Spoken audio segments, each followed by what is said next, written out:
Hello, welcome back to the channel.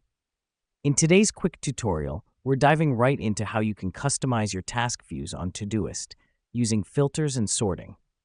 First things first, let's log into your Todoist account and click on the Filter tab on the left-hand menu. This is where all the magic happens.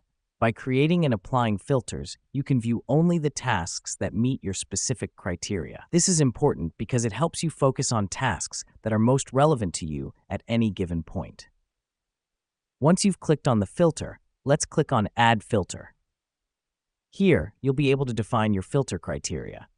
You could choose to filter tasks by priority, due date, project, or label. The reason we do this is to streamline our task list to only show the tasks that are most pressing or relevant. Now that we've done that, let's bring in the sorting feature. Go back to the main task view and click on the sort icon at the top of the list. This helps us because it allows us to order our tasks in a way that makes the most sense for us.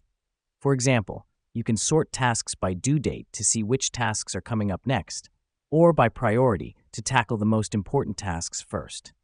Next up, combine the power of filters and sorting. Apply the filter you've created and then sort the resulting tasks. This gives you a highly customized task view tailored to your specific needs. It's a game changer when it comes to managing your tasks and boosting your productivity. To wrap things up, customizing your Todoist task views with filters and sorting allows you to focus on what's important, manage your tasks more efficiently, and ultimately get more done. Thanks for tuning in, and remember, productivity is just a few clicks away.